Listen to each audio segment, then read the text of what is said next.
Thank you, Stream Elements, for acknowledging this.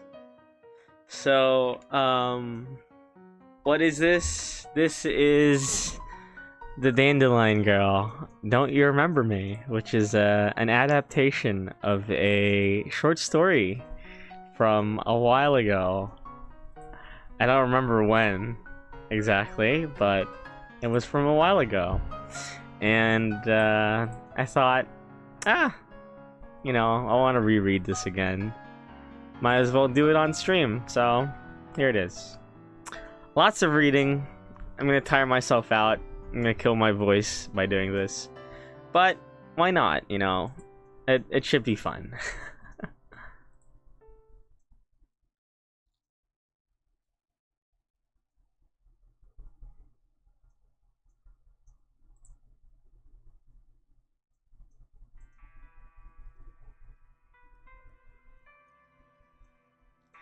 The field was dotted with yellow heads of dandelions as far as the eye could stretch. Man. oh boy. Okay, I'll try and be serious. Okay.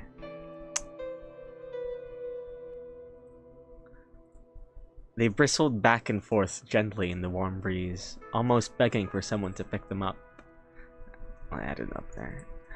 Technically, dandelions are weeds, flowers meant to be ripped out of the ground and tossed into a trash bucket. There's nothing pretty about them, and they just exist to be weeded and thrown out.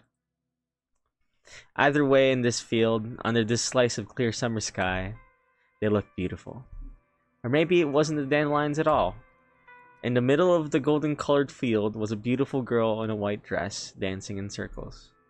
The flowers danced around her in the breeze, and the straw hat covering her head fell off.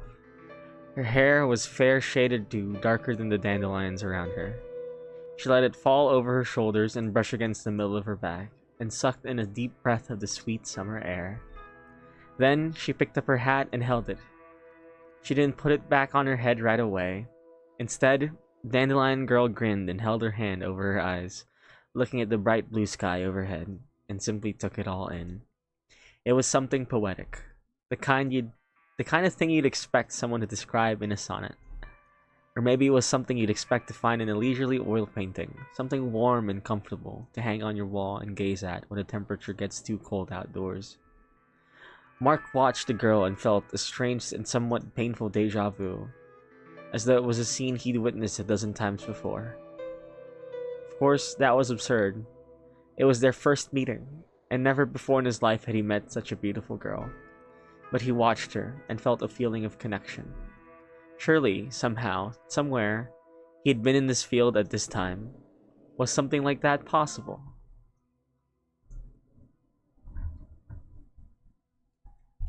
It was some time before Mark realized. The dandelion girl with the straw hat had stopped dancing, and now she was just standing there, staring at Mark with a face like a curious animal. Mark thought, one time, at a place called St. Vincent Mailey's, he'd seen something like this. It felt like she'd stepped out of the past and stood before him, but that was wrong. But she'd stepped out of the future, hadn't she?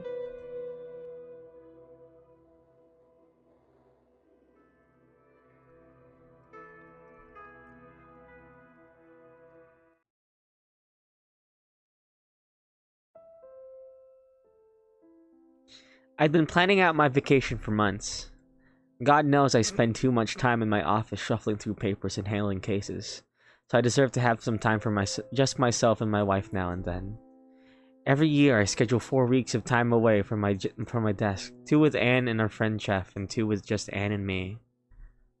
I always schedule them so that they'll arrive before I can burn myself out. They're nothing expensive or elaborate, just a comfortable getaway. I'd planned out a schedule for Anne and I, what we planned to do, how, and when. My time off was set, as was Anne's. Oh, and Jeff's. Then, it was only a matter of time until the day crept up on us and we'd pack up the car and set off. I really looked forward to it, and I'd arranged a lot of small details ahead of time. You put way too much thought into these kind of things, you know that? Never hurts to be prepared and have a plan, right? Captain always said so, anyway. My wife had giggled and went along with it, and we'd come to a mutual understanding. We had a lot of things we wanted to do. Simple things, fishing and roasting marshmallows, just enjoying our time with one another. Some things we'd have to wait until Jeff went back to college to do. Anne and I were busy, hard-working people. Some would probably say we were addicted to our work. It wasn't that we needed the money per se. We just both had a drive to stay busy. But you know, eventually the stress can add up, so things like this are nice. When was the last time Anne and I went somewhere on vacation? I can't seem to remember. Didn't we drive to Florida last February and just lay out on the beach, watching the dolphins swimming around in the ocean? Or maybe that was the year before. Well, anyway, it would be nice to have some time to just huddle close to one another in the in front of a fireplace, just enjoying each other's company. Jeez, the idea of that's kind of cheesy and embarrassing. But either way, I was looking forward to it. Oh man, I remember the first time I read this, I was like, oh, that's really sweet, you know? Growing old with someone, eventually just, you know, going through the years one by one with them. You know, like, right from the very start of this, I was like super hooked. Ooh, I love this. I read this visual novel before I did the short story, but the short story is also really good. Like, oh, it's so good. I've read this like I read this at least like once a year, just because. But fate intervened, and Anne was called away for jury duty. No matter how hard she tried to wriggle her way out of it, she was stuck, and so our plans for a peaceful, relaxing vacation were derailed. Well, we can always go on vacation another time. What are you talking about? Aren't the preparations already made? Didn't you already schedule the time off? Call Jeff at the cabin.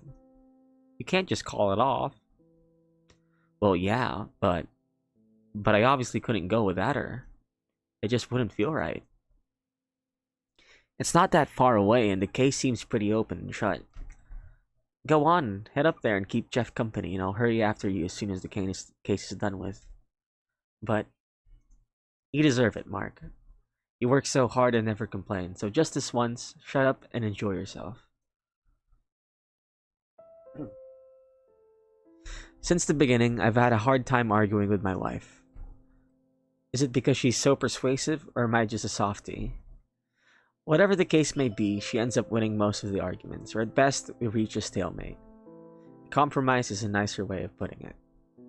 So in the end, I folded, packed up my things, and went off on vacation without my wife. She said that she'd catch a ride to our campsite as soon as it was done. After all that, I finally arrived at our cabin in the woods and settled in. Jeff and I had a good enough time by ourselves, but time continued to slip by, and before I knew it, he'd left for college, and the trial back home was still going on. Anne apologized, and I knew it was heartfelt, but even so, it bothered me a little. Time passed at a campsite where I'd had a good time with Jeff days ago. Very slowly after that, Jeff left a bottle of champagne on the coffee table before he left too, which just reminded me someone was missing from all this. What to do now? I couldn't play cards with Anne, and I felt like going fishing with just myself and my rod would be too depressing. I tried laying down and just taking a nap, but even that didn't feel right. After a while, I finally decided I'd take a hike. Maybe trudging around in the middle of good old Mother Nature would distract me from the loneliness I felt then.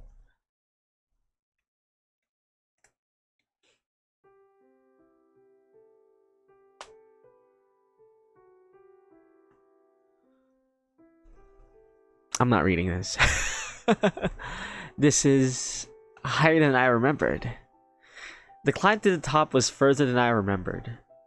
I couldn't tell if I'd taken a different path or whether I was just getting old. I hoped it was the former. Yeah. Oh.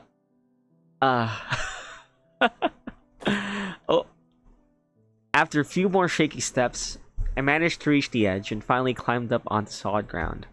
It was a field of dandelions stretching from here to the horizon, rippling in the summer wind. I looked it up and down from near to far, and after a moment or two I realized I wasn't alone. There was a blonde girl in a straw hat doing some sort of silly dance, simply enjoying the warmth of the sun. Eventually, she stumbled and her hat fell off. She picked it up, then looked at the sky, and then pausing first, she looked at me and let it fall again. After a time, the dandelion girl waded over to me in the grass and stopped several yards away. Was she at a loss for words? I sure as hell was. Hello, miss. Hope I'm not intruding. Intruding? Getting in the way of your dancing, I mean. Whew. It is a big field, though. We can share it, don't you think? Oh, sure. She grinned and nodded her head without an argument of her own. My wife and I come up here from time to time when we go camping in the area. She really likes the view. Without meaning to, I thought my voice had tapered off at the end of my sentence and made me sound melancholy. If it had, the dandelion girl hadn't noticed it. Isn't it a nice view? I come here sometimes and I can watch for hours and hours and hours. I guess, but I'm not sure I could keep at it for hours on end. Don't know where anything is down there. Maybe my eyes aren't so great these days. I thought maybe she was exaggerating, but I wasn't kidding about my eyesight. Blah blah blah blah. Anne had eyes like a hawk, and if we were together, she'd be giggling and pointing down at Cove City, which this view loomed over in the distance, talking about something that was going on down there. But everyone looked like ants from where I was sitting, so part of me thought she was just fooling around. Have you ever been down to Cove City? I've only been down there once or twice myself. Oh, of course. All at once, the dandelion girl sprung up, suddenly looking really excited. Down there, you see that? It's a shop where you can get all the latest dresses. They sell jackets and some things for men too, but most of their stuff is for young ladies like me. Oh, and you see that? That's a general store where you can get anything from aspirin to aero cars. The owner is a really nice man who gives me cookies sometimes. It all sounds nice, I suppose, but wait. Aero cars? What are those? Whoops. I guess they don't have those in those time period, huh? I'll tell you a secret, okay? Just promise to keep it to yourself. I've got no one else to tell. Shoot. The dandelion girl lowered her voice and put her face closer to mine. I'm from 240 years from now. In the future, you know? With an entirely serious face, she said that. Huh. Neat. That's all you've got to say? Really? Sure. Were you expecting something else? The dandelion girl clasped her hand together and looked like she was at a loss for words again. Ecstatic. So, you believe me? Of course. No chance. When I was a kid, my brother and I liked to play pretend, acting like we were from space or pirates or even from the future or the past, trying to muck up the present. Even some of those make-believe sessions ended in scuffs or bruises. I remember how much fun they'd been. Even though she seemed a little old for make-believe, the dandelion girl seemed wrapped up in her small imaginary world, and it was kind of endearing.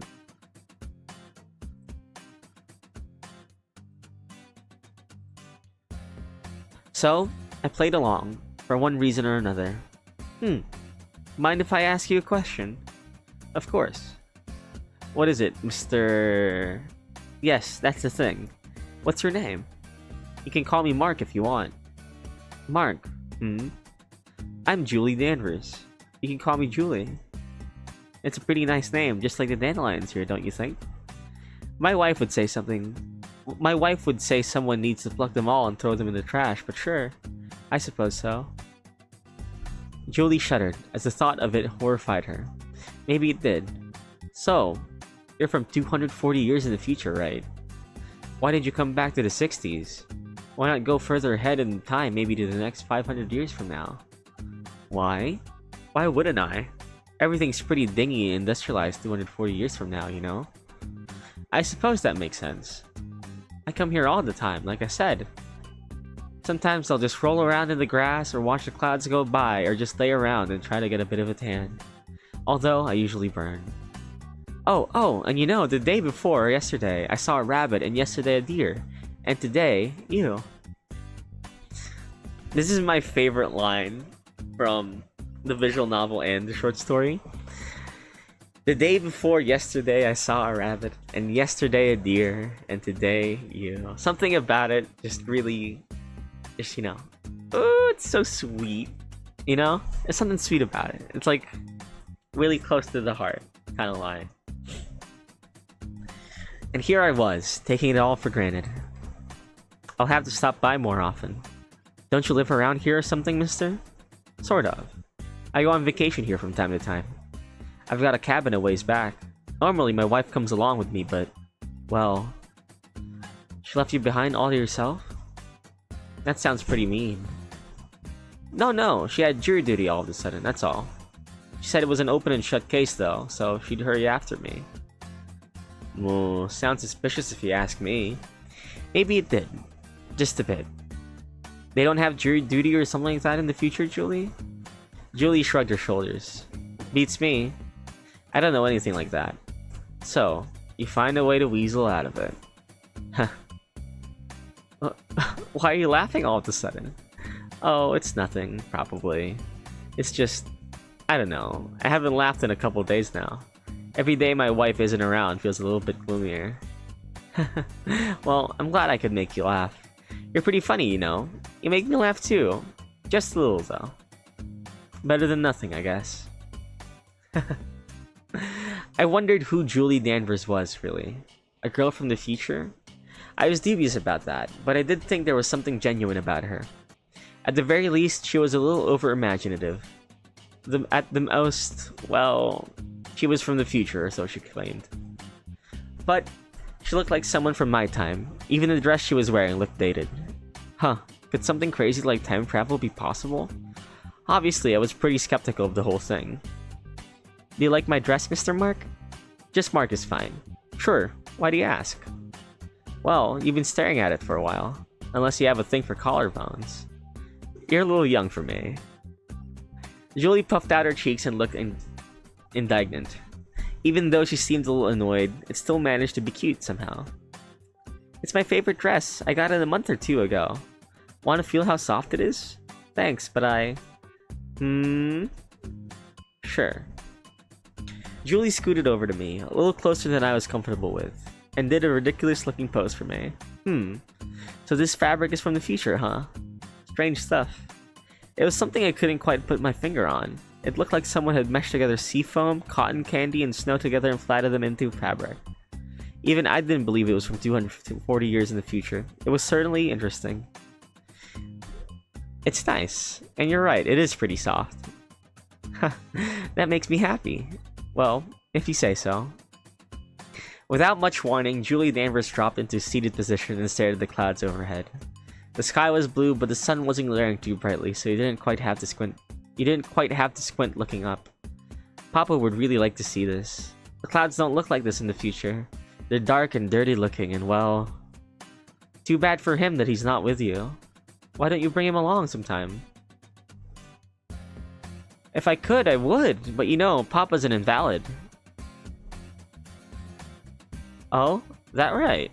If he gave up his research in Time Machine, he'd probably just be left alone. But he keeps tampering with things that shouldn't be tampered with, or so they say. And people always seem to be after him. Really? You seem to be doing pretty well. They can't get a hold of me even if they try. I'm too sneaky. Makes me wonder if that's something to be proud of. Julie and I both laughed together.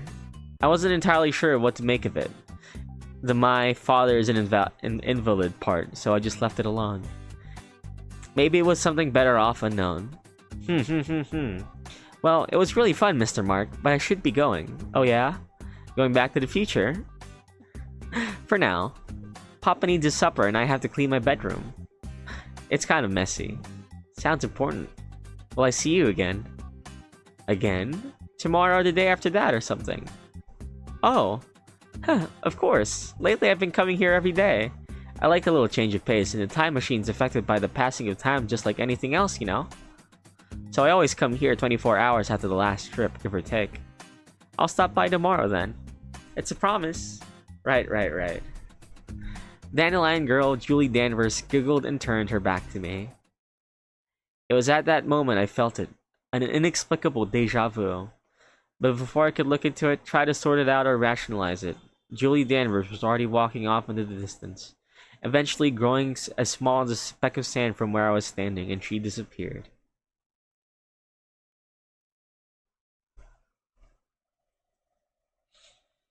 The Dandelion girl. Oh, it's always such a treat reading this.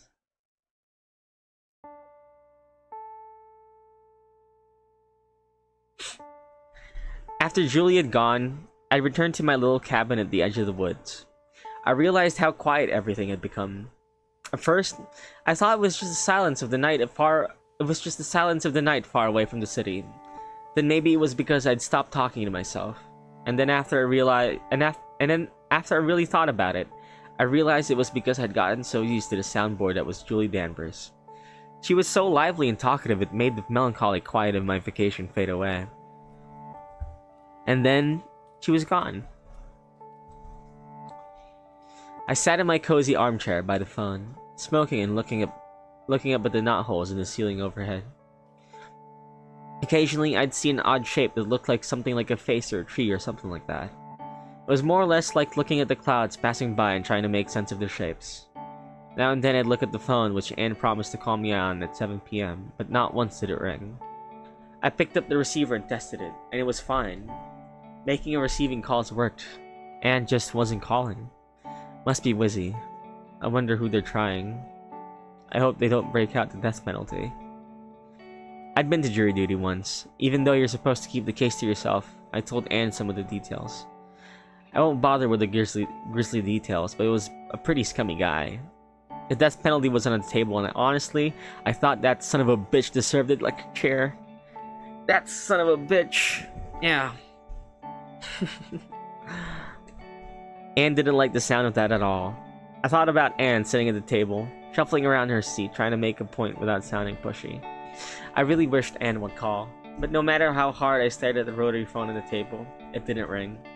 It was a little depressing. Vacationing on your own without a word from your spouse feels like some kind of punishment. I poured a glass of bourbon and sat back in my chair and lit another cigarette while I was at it. On the other hand, it was nice that I could smoke without Anne's objection. She'd lost her father to lung cancer and something like that, and so she gave me the evil eye every time she saw me with a cigarette in my mouth or a pack in my shirt pocket. I guess I'd feel the same way.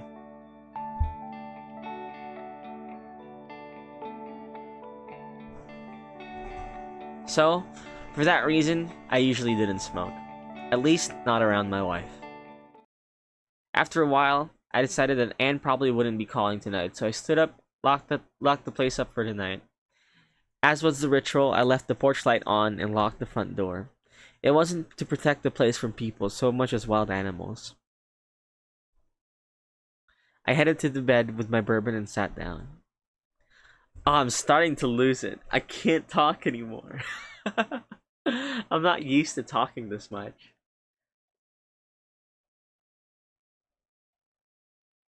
I thought of Julie Danvers, the inquisitive, energetic girl who seemed to be running around like some kind of wind-up toy.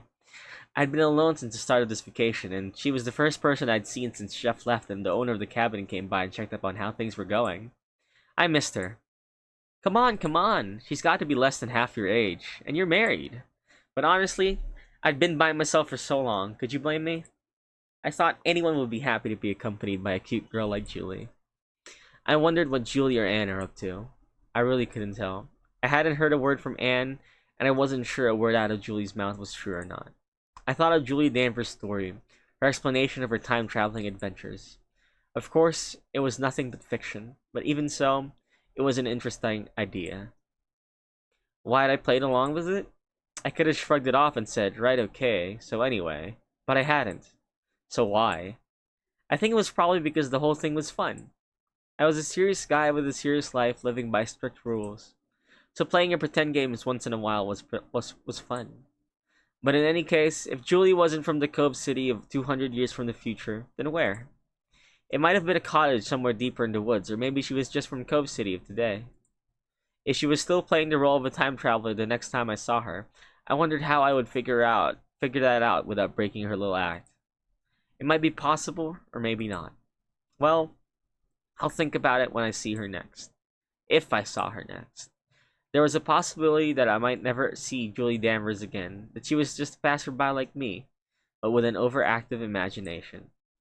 But for one reason or another, I hoped I'd see her again. I hoped I'd meet Julie Danvers again, and that night I nodded off, drifting in between the thoughts of her and my wife Anne.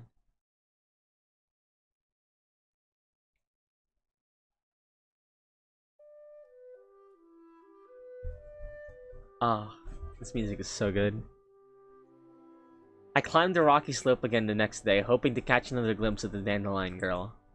I knew there was a chance that our meeting had been a fluke from the beginning, so I wasn't sure whether or not we'd meet again in the fields of brilliant yellow flowers. But still, I hoped. Surely enough, when I got there, I found the same girl lying on her back in the middle of the dandelion field, watching the clouds go by one. Her hair covered the right half of her face, and she didn't seem to notice me. Deja vu. Eventually, she did see me out of the corner of her eye and sat up. It wasn't until then I noticed that she was wearing a blue dress this time, not quite as mysterious as the last. Oh, Mr. Mark! You came back! Well, yeah. Wasn't I the one asking if you've come by again today? I think so. Don't worry about it. What are you doing out here today? Oh, I'm just watching the clouds. I was reading a book from this time period, and they said something about watching them and looking out for shapes. I'm still not sure what they mean, though. The human eye sees what it wants to see. Here, let me take a look. Look at that cloud. It looks like a bird, I'd say. See? That part is the outline of a wing, and that part... it's a beak. Good job. Understand now? Yeah, wow. There really are all sorts of shapes if you look hard. I figured an imaginative girl like you would pick apart something like this pretty quickly. Did you say something, Mr. Mark? Nothing at all, and it's just Mark, thanks. Have you read any other books? From the future, let's say. Well, I read a lot of books on philosophy stuff. Rousseau, Quaquel, it's kind of stuff though. Sometimes when I read too long, I get a headache. That happens when you read too much of anything, even when it's something you like. Really? You learn something new every day, I suppose. Like the headache it's giving me from reading this. All out loud. But, we continue on. Anyway, I read some of that stuff myself. Maybe I read too much. There's no such thing as that, Mr. Mark. It's Mark, Julie. Boo. The young Julie Danvers pouted. Well, anyway, now I know your taste in reading. What else? I feel like I've already told you everything about myself now. At least everything important. It's not all that interesting. Try me. Well, if you insist. I learned that Julie was 17, and her father was a retired government physicist. Her mother had died several years back, and since then, she'd been taking care of her father in the little apartment on 2040th Street. Aside from the setting, it really was a pretty unremarkable story. I filled in my own blanks where I hadn't mentioned things to Julie. I talked about Anne being in the war, starting my law firm, and the chaos at my wedding so many years ago. She's scared of cameras? Maybe she doesn't photograph well. I remember how pale her face got when I talked about taking a wedding photo. We all kept insisting, but she was pretty assertive with the whole thing. So in the end, we dropped it. I guess the memory of it is enough, and there are all those little things that remind us of the wedding day, but... So, you just went without a photo altogether? We had ourselves get drawn by a portrait artist. It doesn't look exactly like us, but well, maybe I'll bring it next time and show you. That would be great. Next time? Was I already getting ahead of myself, assuming I'd see her day after day? My vacation wouldn't last forever, so I couldn't get too stuck in the habit, right? Anyway, by the time I was done talking about Anne, my own history and whatnot, Julie's eyes were sparkling. I still didn't think it was that fascinating. Oh, Mr. Mark, everything in this time period is so wonderful. I wish I'd grown up in the 60s. When you're older, you'll say the same thing about the decades before. But why don't you just move to the 60s if you like it so much? Assuming you could hop back and forth between 1966 and I can't remember what year you said it was. Well, if I had to do that, I'd be abandoning Papa. Which I never would, and I'd still have to worry about the time police finding me. They're pretty shrewd and clever. They don't give up, no matter how long it takes. They sound like tough nuts to crack. Well, they've got that stupid theory they've got to defend, you know. I don't, actually. What stupid theory? Boo. They think if you talk with anyone, no matter how small and unimportant, it will change the future, and maybe not for the better. Sounds like a pretty plausible explanation to me. What's your counter-argument? Papa's Book of Time theory. How's that go? Julie took a minute to gather her thoughts and then gave her own explanation. So, the explanation Julie is about to give here, the Book of Time theory, is one of my favorite ways of explaining that time travel is possible. Like, here, she'll explain it in a bit. It's easiest to think of time like a book. Even though there's a beginning, a middle, and an end, the book's already written and sitting in the palm of your hand, so you can't change the result. Something like that. But why? Everything that leads to the final page is already accounted for. It's already written. If you were to go back in time and tinker around, nothing would happen because you've already went and done it. That's what led to the end all along. Huh. Neat. I'm glad you're a smart man, Mr. Mark. It's Mark. Kind of depressing though, don't you think? If I were to go and stop something really terrible from happening, it wouldn't matter. Maybe that would have caused it in the first place. Well, anyway, a stable time loop, that's certainly different. Papa always says, whatever happened, happened. I guess that's the easiest way to explain it. But it would be nice to be able to go back and change things, even if just a little. Is there something you'd want to change, Mr. Mark? Or Mark? There was. Years ago, I'd been drafted to fight in the war. Things I'd seen and experienced, the smell of burning flesh and these horrible smells surrounding me. The taste of blood in my mouth, they were etched into me, had gone from things I'd felt to things that were part of me. Could I change the flow of time so that I wouldn't have been drafted to begin with? Or else, could I have stopped things from going so horribly, staining my hands with so much blood? Maybe, if I'd been smarter, I wouldn't be forced to remember those things I'd done, which I'd actually been praised for. There was a soldier I'd killed. He couldn't have been older than 18 or 19, he was just a kid. But he was an enemy, and the moment he removed his helmet to fix the strap, I'd put a bullet through his head and he dropped like a sack of potatoes. After a while, I got used to it. It wasn't as though I liked it or felt satisfied, but the notion of kill or be killed had become a part of me, and I accepted it. There's nothing honorable about dying on the battlefield. You die pitifully, and in that place, no one mourns your death. They just keep on firing, and when it's finally over, if your side won, then they pick you up and carry you away. What a joke. I wanted to forget those things, the things I'd seen and the things I'd done, so I could finally look at my hands without seeing those invisible stains. Mr. Mark? Something on your hands? Huh? What? You've been staring at your hands for a while. Is there something wrong with them? Well, could it be you thought of something that you'd want to change? No, nothing. I was just spacing out. Huh. Even if it were possible, could I do it? Everything had led me up until this moment, meeting this strange girl. Even if I believed in her game of imagination, I didn't want to think I'd take it back. If I did change those things, I wouldn't have met Anne, who helped me through. Oh man, I'm losing my voice already. It's only been 34 minutes. If I did change those things, I wouldn't have met Anne, who helped me to heal and push away those horrible thoughts, who loved me and whom I'd been married to. I just completely ad-libbed that. Even if I did, does it matter? You can't change the past. Boo, I guess you're right. Hey now, weren't you the one who said so? Well, if you can't change the present... Well, if you can change the present, that's good enough for me.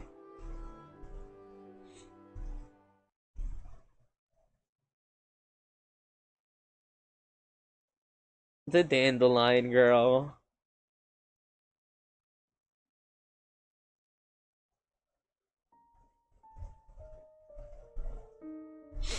The next day, I arrived at the dandelion field long before Julie Danvers. I sat down on a big stone getting some sun and appreciating the nice weather, and waited for some time. I didn't feel impatient, and there wasn't a need to rush anything. I simply waited for Julie Danvers, the dandelion girl, to make another appearance. But I didn't see her. I waited for a long time, glancing at my pocket watch from time to time as the sun gradually passed through the sky and sunk towards the horizon. But the girl with the golden-colored hair, Julie Danvers, didn't show her face again. I went back the next day and waited some more. Then the day after that, I kept on going to that dandelion field every day and waiting, but eventually my vacation finally ended, and I went back to my busy work life back home. Anne kept on apologizing for not being able to follow through and enjoy the vacation at the very end, but I told her it wasn't a big deal. It really wasn't, and things returned to normal somewhat.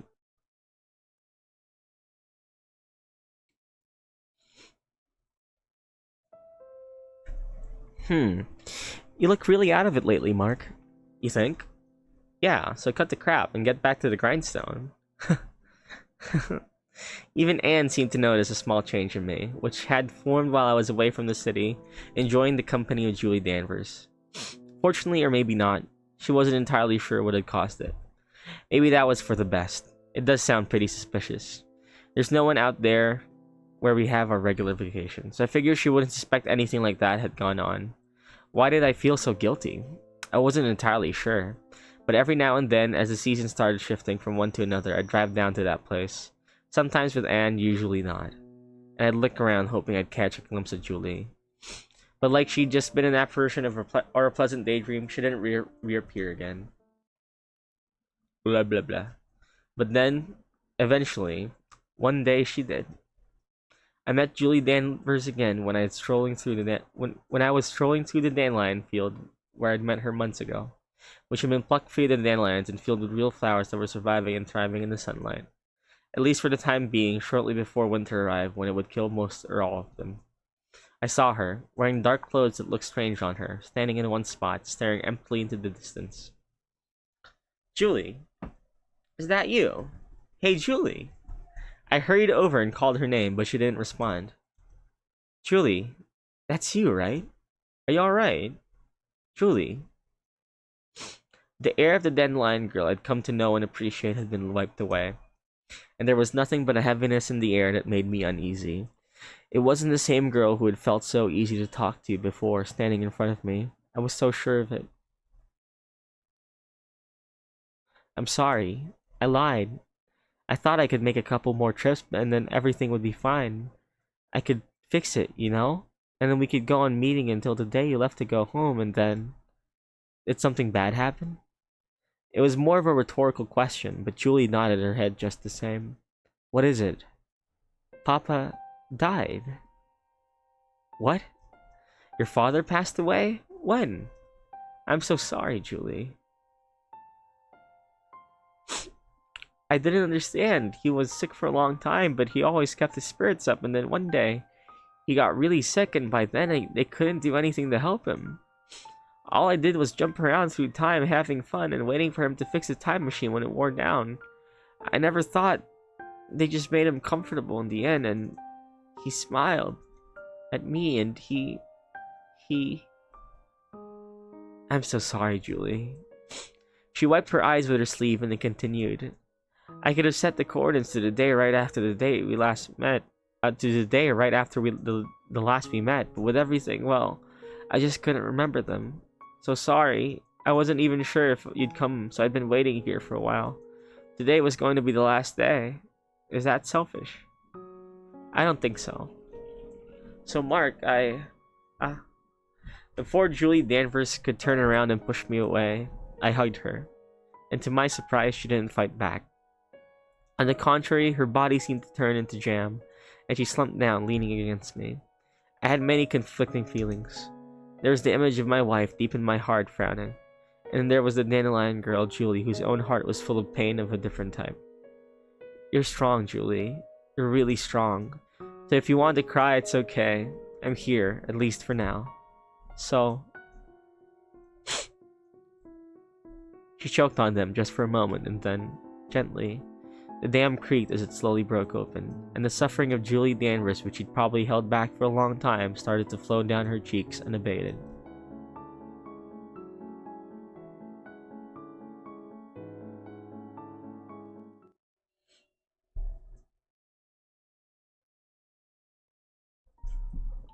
After a while, she calmed down and dried her eyes on her sleeve again.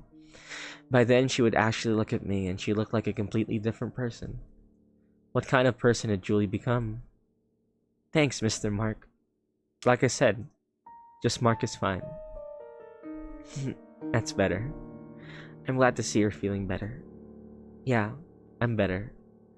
But I still wonder what I'll do now. What do you mean? Won't you go back to your own time? I don't think there's a place for me there anymore. Or when. And besides, it won't be much longer before my time machine falls apart. After all, I don't have anyone to fix it anymore. No matter how much I try to make it sound right, I just don't want to be stuck in that time period at all. Then where will you go? How many more times can you travel? Maybe one more. I should be able to at least do one more. Do at least one more. Then go to a time where it feels right. How will I know what feels right? There's no explanation I can give you for that. Sometimes it just feels like something was meant to happen. You talked about the Book of Time theory, right? What happened happened. Probably wherever you end up going is the place. No. The time where you were meant to be. So maybe there's no need to think about it too hard. Just close your eyes and think, and just go. Before it breaks down and you're stranded here forever. It makes sense when you say it like that. I can't stay here, can I? I don't want this world to become like the Ethan Frome story. The what? Julie shook her head and told me not to worry about it. I think I know what you mean. There's something only I can do. That's what I've got to do. Something only you can do, is it? That's right. Well, whatever it is, I believe in you. So do it and don't regret it. As long as you can do that, everything will be okay. Julie nodded her head in agreement, and she slowly, very carefully turned around.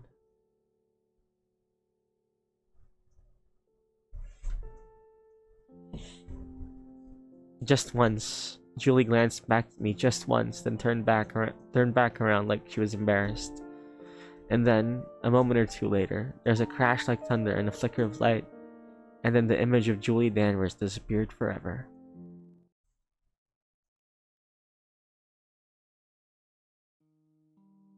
Mark? Mark? Are you listening to me? Huh? Sorry, I was daydreaming. I hope it was something more interesting than bingo. It was. I'm listening. Sorry. Anne sighed and slumped her shoulders. I was just letting you know I'm leaving for bingo. I'll be back later, alright? There's a couple little things in the refrigerator in case you get hungry before dinner. Alright, got it. Anne opened her mouth and looked like she had something else to say, but a second or two later she closed it and simply shook her head. Then she turned around and picked up an umbrella from the stand by the door and left for her weekly bingo game. I really haven't been the same, have I? When would I go back to normal? I felt like something about Julie Danvers had touched me, and then just as I was beginning to get used to it, she was snatched away before I could figure out just what it was. My wife saw that, but I didn't think she knew exactly what it was. Still, I must be acting pretty suspicious. I looked out the window, which was streaked with raindrops inside. Eventually, once enough days, weeks, or months went by, I'd forget all about Julie Danvers and her ridiculous story. Something I wouldn't be able to tell anyone about, solely because they wouldn't believe a word of it. Now that's depressing. On many levels. After a little while, I finished the jigsaw puzzle I'd been working on the kitchen table. It was a field of flowers, and I wanted to just scramble it up and dump it back in the box. But Aunt liked to frame these when I finished them, so I felt too guilty to do that. Either way, I needed to find another puzzle or something else to keep my mind busy.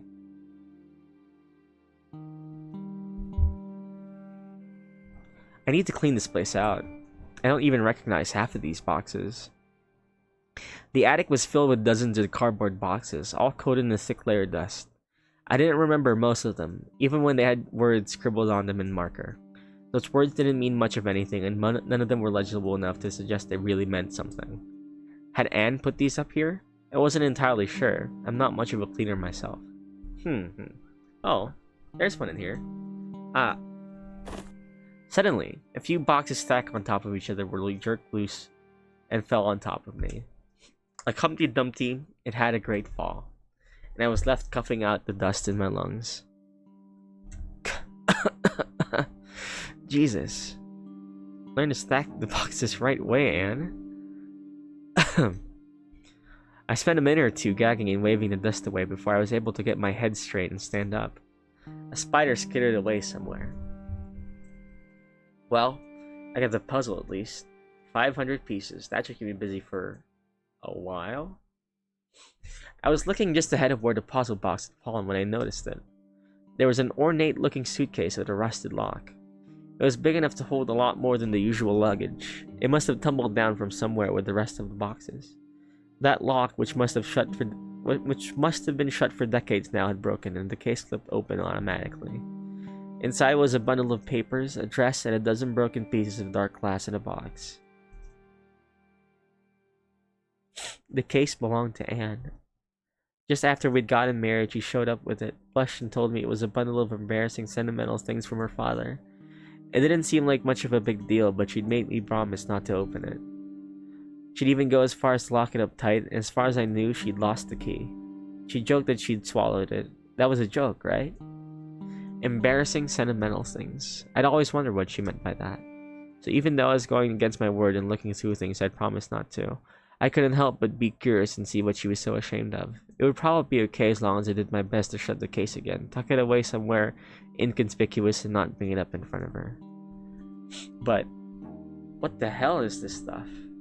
Birth certificate, a bunch of... I can't even make sense of these papers.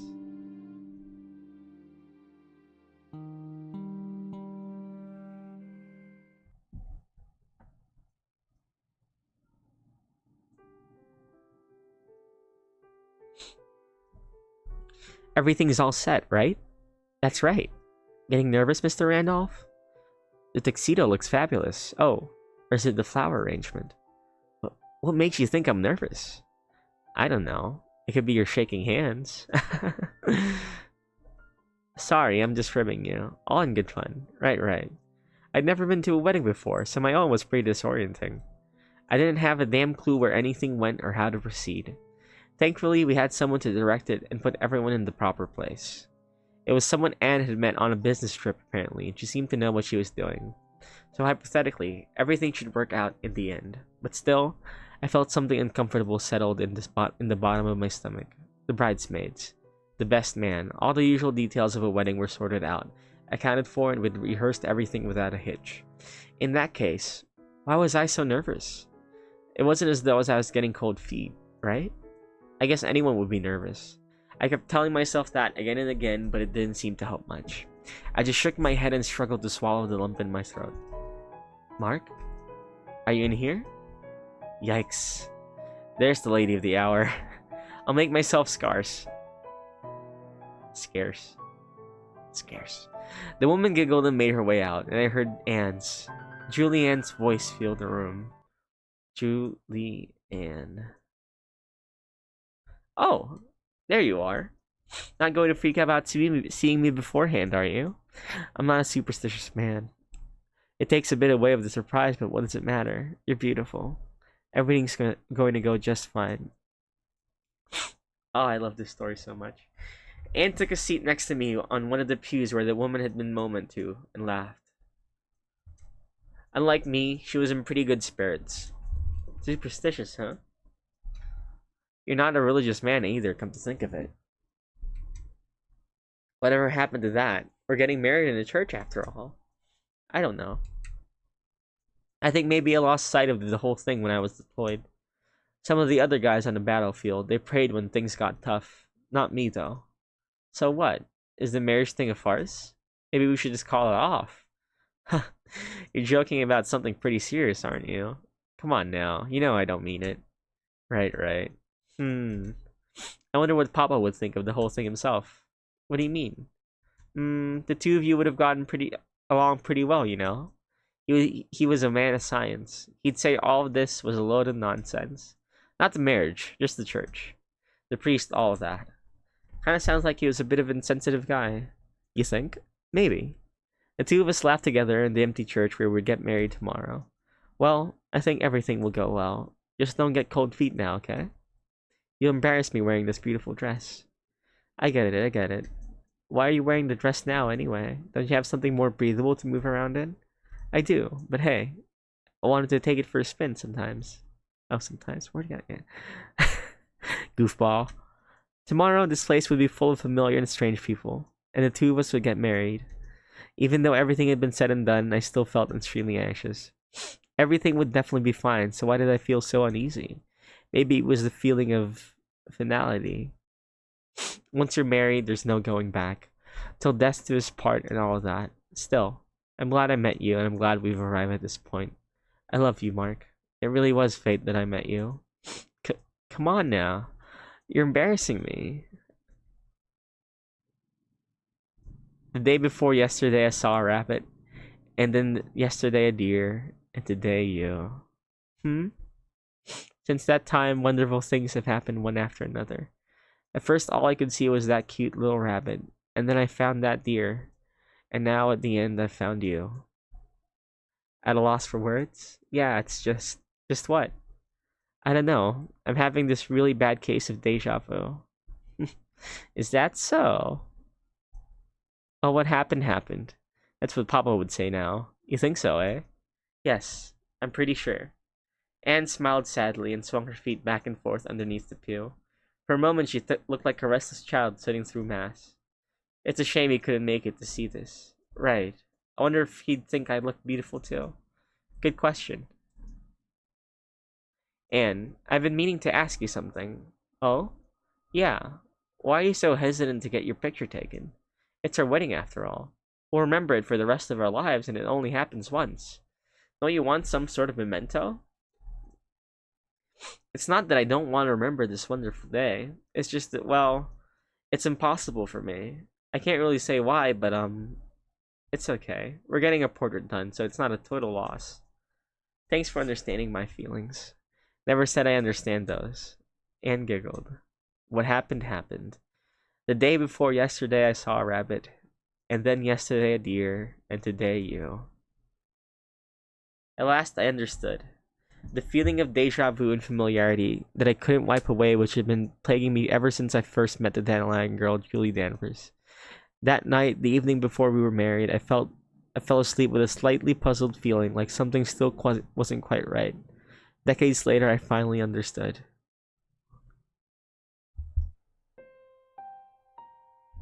I was so stupid and so petty, but still, I understood.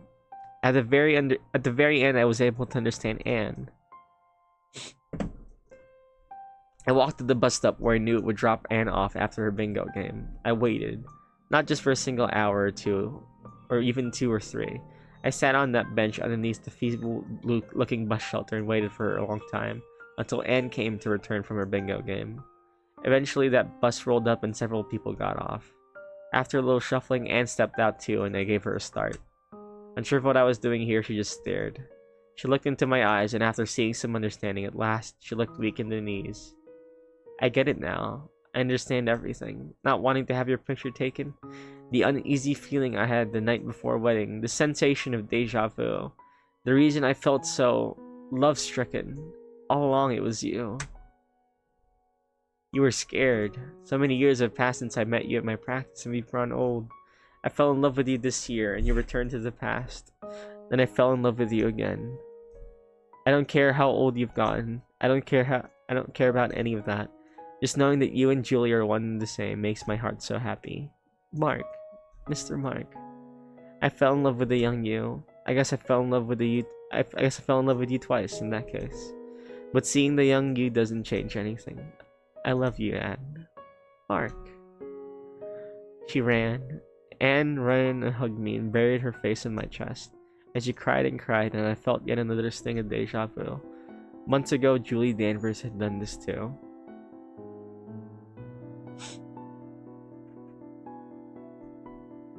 It was a warm, reassuring deja vu. I had never lost Julie Danvers. At the same time, I had never stopped loving my wife or fallen for someone else. In an imperfect world where nothing seems to ever line up neatly, things had fallen into place. That ended the chapter in my life about Julie Danvers, or in a way, maybe it just begun. Whatever the case may be, Anne and I walked hand in hand in the rain, clinging to one another.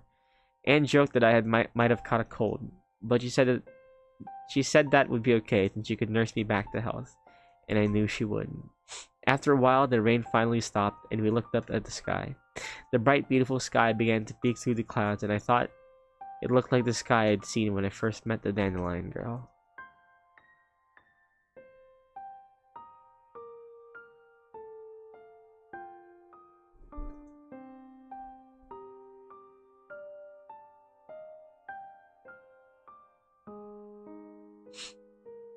And that's it. Oh man. Oh, I love this story so much. I'll never get tired of reading this. Like, this was my favorite story of all time. Ah. It's so, yeah. So, I think that's it. I've been reading here to myself, all by myself, on my own, for the last hour or so, and I don't regret it one bit. This is something I do anyway, on my own, every year.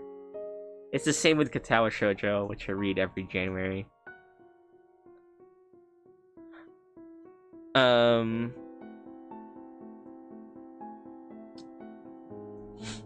Oh, that's really good. But I think this is the first time I've ever read it out loud to myself. But that was really good. This is really good. Julie Danvers. This is my favorite art right here. Yeah. So I think I will end it there. I won't even let it go to 1 hour. Yeah. Well, thank you myself for going through the pain and effort of reading all this. Nice work. Thank you, Stream Elements, for letting everyone know that I am now live. That's pretty important work. And thank you to whoever made the story. You saw it in the credits there. I am too eeped out of my mind to remember the names. But they both, the original creator and whoever rewrote the story for this visual novel, did amazing work, and I cherish this visual novel like so much. it's only second to Katawa Shoujo on in terms of my favorite visual novel, but it's definitely my favorite story of all time. Yeah, so there's that. I think me thinks. I don't really think. Yeah, I'll wait for another minute and then I'll end it at an hour. I think I will stop streaming now. I don't really have anything better to do. I only wanted to read this and thought that, hey, maybe I could read it on stream just so I could keep a recording of it. And I can go back and look back at it one day and think, like, wow, I don't know how to read. But it was fun. It was fun talking for the past hour or so. It's no different from just talking to someone, I guess. But my throat itches a little. You know, I need to drink water. I got tongue-tied a lot there. And with that, I say bye-bye.